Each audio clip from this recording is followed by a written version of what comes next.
Hey everybody, good afternoon. Thank you for being here on time. I appreciate that. I'm going to respect your time today. We're going to go about 30 minutes talking about how to administer a drug screen. Now, this isn't really intended to be exhaustive, but we're going to cover a lot of topics related to drug screening, so we're going to get right on into it. For those of you who may not have met me before, my name's Dave Parsley. I'm the corporate training manager for Lions HR. New to the position, I've been here since January 5th. And what my goal is to help all of you to be as profitable as possible, but at the same time to protect you from liability that's preventable, give you some guidance as to how to, kind of stay out of trouble, stay out of court, those sorts of things. I really appreciate you taking the time. I know you're very busy, all of you, and I'm going to try to give you some takeaways in this session that'll make it worth your while. So enough about me. Let's go ahead and get started. There's basically four reasons why you're going to have drug screens in the workplace. And the first, of course, and all the staffing offices are hearing this, pre-employment. Now, a pre-employment drug screen takes place only after a conditional offer of employment has been made. That's very important to remember. We don't give drug screens unless we have offered a conditional offer of employment to the applicant. So what does that mean then? If they fail the drug test, we still have to put them in the position? No, it's a conditional offer of employment. If they fail the drug screen, then they don't meet the requirements to be put in that position and they will not be placed. The second reason why you're going to have a drug screen is a random selection drug screen. We're going to talk about this in a couple of minutes about what a random drug screen is and how to obtain that random selection list. The third reason you're going to have a drug test is reasonable suspicion. And we're going to talk about how you can document the objective things that you see or you hear or you observe from the person in order to determine that there is a reasonable suspicion to send them for drug testing. That's not going to take place in your office or in your workplace. That's going to take place in a lab. Now, you would send them to a lab for that, and we'll talk about that here in just a minute. And the last, of course, is a post-accident drug screen. Really, that's out of your hands, so we're not going to talk a whole lot about that, but it's an essential part of drug testing to ensure that any accidents, injuries, those sorts of things were not caused by abuse of a substance by the employee. So let's move on to the drug and or alcohol screen report. When you are giving a pre-employment drug screen or you have a random selection drug screen, you may use a form like this. And what you're going to do is you're going to fill out the form prior to administering the test. The upper portion will include the donor's name and their ID information. Now, you need to get a good, solid ID for the person. We're not talking a library card. We're talking about like a driver's license or some sort of state federally issued identification that is dependable. Now, if you're doing a random drug test, then if you can have a supervisor that says, yes, this is who they say they are, that would suffice. But in the case of in the staffing offices, we're going to want to get that piece of ID and document what that ID is. Now, something that's very important to know about drug testing, when we do this urine sample in the cup in the office, that is not the final word. That is not the final determination about whether the person has come up, quote unquote, hot and needs to be terminated or needs to be deselected for placement in one of our locations with one of our clients. Really, all we're talking about here is a non-negative result. A non-negative result is simply where you get an invalid or a positive indication on the drug screen. We'll talk about that in just a moment. You are going to refer them to a lab to have a sample examined by an MRO, a medical review officer, and that is the determination we will use medically to ensure that the drug screen is indeed either invalid or positive. Secondly, you also have a choice, or they have a choice, whether they're going to pursue that route or not. And we'll talk about that here in just a moment. It'll become very clear. Now, a random list. We talked about the pre-screening here in the previous page. A random list is generated by a random selection generator. It's not just picking them out of thin air. It's not eeny, meeny, miny, mo. This is very serious. And so if you're looking for a random list, then call Lions HR so that we can generate a random list for you. We will take all of the employees and generate a random list. Now, because we're using all of the employees and we're generating a random list, that means that you could have the same employee coming up for a test 2 times in a row or 3 times in a row because it is truly random. In fact, if that happens, that's a good indication that you are using a random selection. What we do not want to do is say, hey, can I have so-and-so go for a random drug test? That is not random, and that can get us in a lot of trouble, so we're not going to do that. If you suspect that somebody is under the influence and you want to have them tested, random selection is not the way to get them tested. You would want to use reasonable suspicion, and we're going to come up to that and show you how to objectively determine if a person is going to be tested under reasonable suspicion. Once again, I want to reiterate that Malia is going to be monitoring the chat window, and if you do have a question, she will take it down, and because we have 30 minutes, we may not be able to answer your question on air, but we certainly can answer it offline through an email and include that for you. So we want to answer all your questions. All right, let's move on to reasonable suspicion. Notice that there's a reasonable suspicion form here. Now, you may be saying, well, I've never seen that before. Well, if you haven't, your HR regional manager, Lions HR at the corporate office here in Gadsden, or you may have some of these printed out in your workplace. That's where you get these forms from.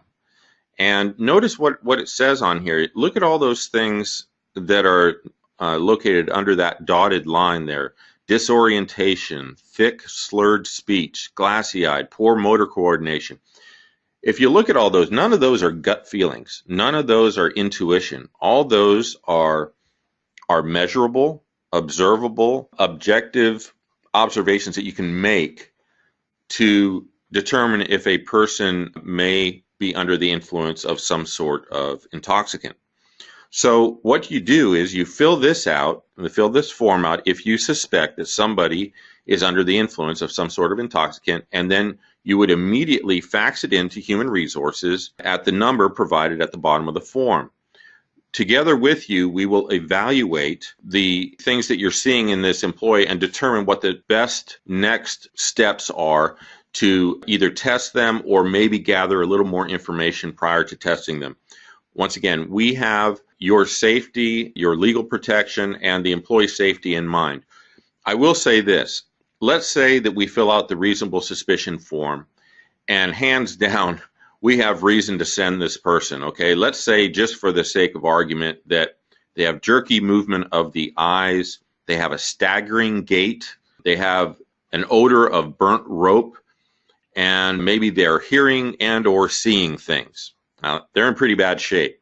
What we're not going to do is say, hey, get in your car and go to the lab, because obviously this person is in no shape to drive. We absolutely will not have them drive themselves to the lab. We don't want to incur that kind of risk to the employee's safety or our legal liability either. We will take them to the lab to ensure that they get there. The first thing we do when we're conducting this test is you will see a package something like this, and we're just simply going to open it up. Just tear open the top of it, okay? We're getting very practical here. And you will notice that there's a bunch of strips there, and there's a portion at the bottom, or if you're using a different cup, I'm not sure, there may be some different cups out there, but there will be a place to put the donor's name, their ID, and the date. In this case, we filled out their name and put the date. I didn't put an ID. I didn't really have an ID to put down there, but we would want to put an ID there. Now, this is important. Now, I know this never happens in your workplace, but I've heard stories that sometimes people try to get over on a drug test. What we want to do is check that restroom to make sure that there's nothing stored up in there, Make sure that there is nobody in there that may want to provide a clean sample for somebody that otherwise would test positive. We want to make sure that if you can, turn off the water to the toilet during the testing procedure. That would be a good way to keep them from flushing, but we don't want them to flush the toilet. We don't want them to wash their hands. Now look, at my house, we changed the location of the garbage can. Okay, we put it by the back door. And I kid you not, for about a month, I was still looking under the sink for that garbage can. It's just because we're creatures of habit. We get used to doing certain things. And your employee may have the best of intentions and just inadvertently go ahead and try to flush that toilet. But we want to take away all of those obstacles from them having a successful drug test, and turning off the water is one way to make that happen. In the staffing offices, it's going to be a lot easier for you to do that, but in a public restroom, it may be a little more difficult. Because we are creatures of habit, my suggestion is this. When you talk to the person about not flushing the toilet, when you talk to them about not washing their hands, if you go through it like it's a spiel, if you go through it really quickly, kind of talking like an auctioneer, they're not going to hear it and they're not going to follow it, and they're going to flush the toilet and wash their hands. We've seen it happen a million times. So what I want you to do is this. You go through it that first time, and then before they enter into the restroom to provide their specimen, what I want you to do is look them in the eyes, get eye contact, and say, now look, I know that you're going to be tempted to flush that toilet. Whenever we go in the restroom, we flush the toilet. So don't flush the toilet. Don't flush. Remember, don't flush the toilet. And just go in, provide the sample, and come right out. Do not wash your hands. You see what I'm doing there? I'm bringing attention to it. I'm having them get it up front in their consciousness not to flush the toilet and not to wash their hands. We don't want people being able to dilute their samples. Now, there are safeguards. If they do decide to use toilet water, or they do decide to put water from the sink into the sample, there is a way to catch that, and we'll talk about that. But we just want to follow the procedure and make sure that they don't flush and that they don't wash their hands. When a person enters into the restroom, we want to make sure that they're not wearing a coat, that they're not wearing an apron, like a shop apron, that they're not carrying a purse, not carrying a bag, certainly not carrying a container of any sort, because there are a host of ways that people try to overcome these tests. Now, it's a little more difficult for somebody that's conducting a random test to apply these things, but a person coming in to apply for a job may be thinking ahead, knowing they're going to be tested, and there are so many different ways of trying to overcome this test. There's even synthetic urine. I mean, the sky's the limit for the ways that people try to overcome the test, and what we want simply is an accurate read of whether this person is using illegal drugs or is under the influence. So no coats, no aprons, no purses, no containers of any sort. Once again, they are not going to flush that toilet. If you can turn off the valve, that is an excellent way to prevent flushing of the toilet. Now, you'll have to flush it. Once you turn off the valve, you'll have to flush it because the bowl will be full. But once you do that, it will be impossible to flush the toilet unless that valve is opened again. So no flushing of the toilet and no washing of the hands. We will allow them to wash their hands after they give us the sample. Now, you're going to want to have your plastic gloves on, because when you receive that sample, you don't want to get anything on you. If the person, failed to get the cup, maybe they got some on the outside, you want to make sure that you don't contaminate your hands. And once you have that cup and it's there and you've read the results, you can release the person to take that cup, assuming that it's a positive result. And you can have them go and dump it out into the toilet. They can go ahead and flush. They can wash their hands and discard the cup. You'll fill out the remainder of the form indicating that none of the illegal drugs that were tested for were present in the person's urine, and file that away. That form is going to be scanned here at the office, so you'll want to send that in, and so that we can scan it in, and that'll be part of the employee's file, not their personnel file. It'll be filed separately, but it will be scanned. When you are getting the sample, it is very important that you look at that sample in 3 to 5 minutes. And one of the primary reasons for that is that you don't want the temperature to be violated in any way. We want that temperature to be between 90 and 100 degrees. If it falls out of that category there, then it's an invalid result, and we're going to have to refer them to the lab. Your test is going to have a color chart. In the box that the testing cups come in, there will be a chart, and it will have a color code on it. I just wanted to draw your attention to the upper portion of this color chart where you see OX, SG, and pH. This also has nitrates, glut, and creatine listed as well, but I want to cover these first 3 because those are on the sample cup that I have here that you've seen pictured. OX stands for oxidants, and that is bleach or peroxide. It could be that at some point you used mouth swabs. And if you use mouth swabs, one of the ways that people try to get around an accurate result is they will put bleach in their mouth and then put the mouth swab into the bleach to get a different kind of a result than is accurate, and then they would spit out the bleach and off they go. SG stands for specific gravity. And if a person uses something other than urine, it's going to have a different specific gravity, and it will show up on the test. It will show up a different color on that strip on the far left of the cup. And then pH is acid or alkaline, and the normal amount is between 4 and 9. Anything outside of those ranges indicate that there's something other than urine in the cup. This is important. When we're doing the test, we want to remain very objective and very professional. So if a person's, let's say that it shows that there's some sort of adulterant, we're not going to say, oh, you messed up your sample. We can't use this. We're not going to talk like that. What we're going to say is, this is a non-negative result, and we're going to move on to the next step. You can show them the cup, show them where the color is different. You can show them the chart and say this is a non-negative result.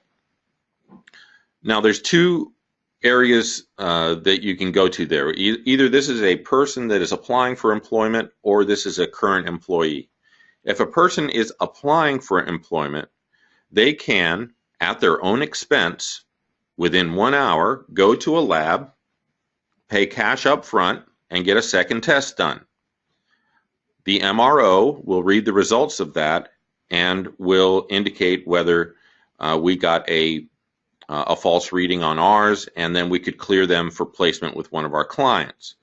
Barring that, we're not going to place a person that comes up positive on a test unless we are told by an MRO from the lab that they are good to go.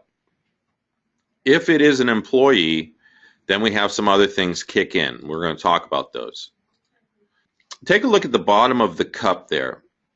Very, very simple to read. Okay, you see those bars there on the cup that you're looking at now. You see that there's 2 bars. Sometimes they're faint, but you can see 2 bars.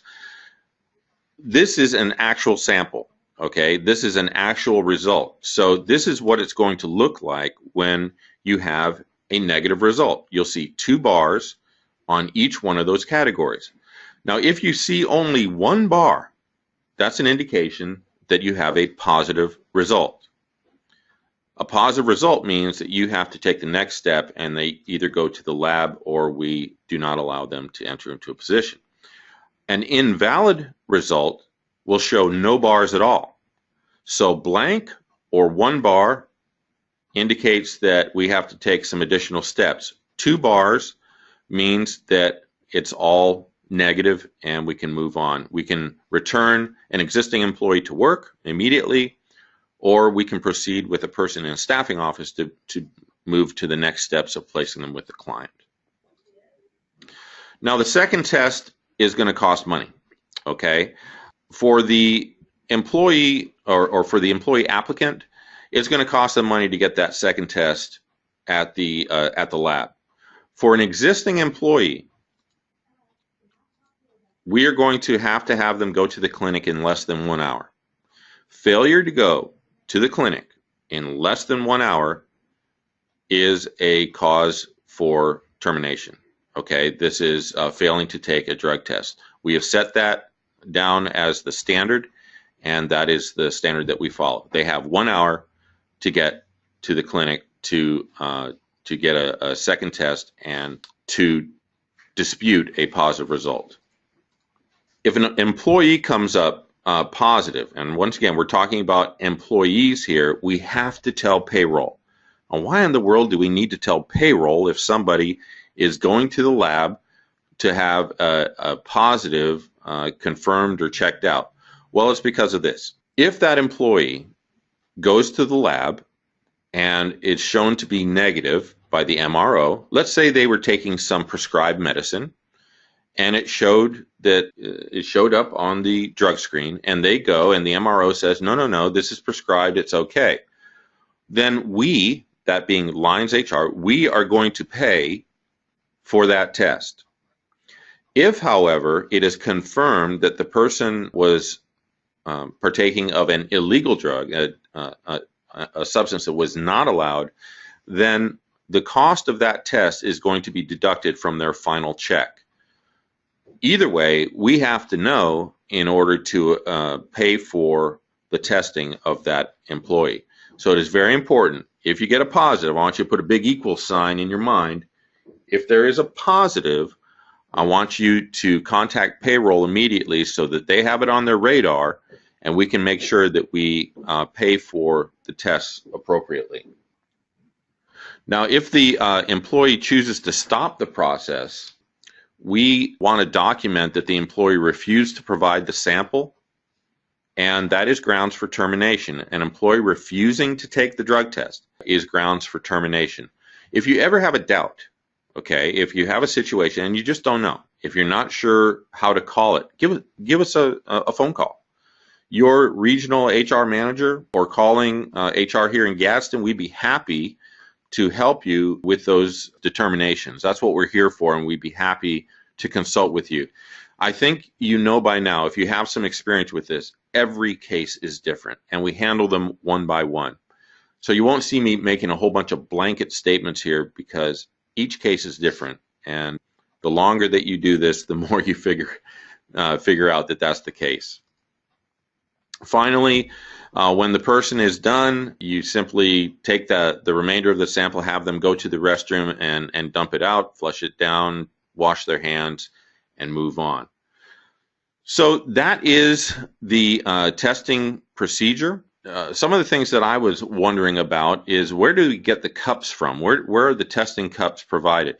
And those are provided by your regional HR manager. You may have a different set of cups. I'm not aware of the different kinds of varieties that are out there, but they will be very similar, if not identical, to the cup that I showed on this webinar. We talked about the different ways of identifying the adulterants in the urine, that bar on the far left is going to show different colors, and you can check that by looking at your color chart. That if a person is a staffing office applicant and they test positive on the preliminary, or they have an invalid response, we're going to call that a non-negative result, and they can at their own expense go to the lab and be tested again, and we will have an MRO clear them to be placed with us. We want to remain professional. We are never accusatory. When the result does come up, do we show it to the employee? Sure. Show them what you're looking at. That's absolutely fine. But we're not going to dispute the results. We're not medical professionals. We've done a test. It shows positive according to the instructions of the test, or it shows an invalid response. We're going to tell the applicant we see a non-negative result, and it requires that they go to the lab, if they wish, at their own expense, to confirm or refute the results. If it is an employee, remember, who do we have to call? Payroll, right? We have to call payroll in order to let them know that we have a person, a current employee going to the lab with a non-negative result, and we are either going to have to pay that bill or it is going to be applied and deducted from the employee's last check if it is confirmed non-negative, or in other words, positive. Okay, we have maybe 3 minutes left, and we can take some questions right now. If you have a question, please go ahead and enter it in. Malia is right here to record those. If you have any questions at all, we will go ahead and field them now. Okay, I have a question here. Does Lions issue the random request, or is this something we administrate at the district or regional level by request to Lions? You will, I think the best way to process this is to call Lions, call your regional manager and say, hey, I would like to perform a random test on these employees, and what we will need from you is an up-to-date complete list of the employees so that we can generate a truly random selection list. That was an excellent question. Any other questions?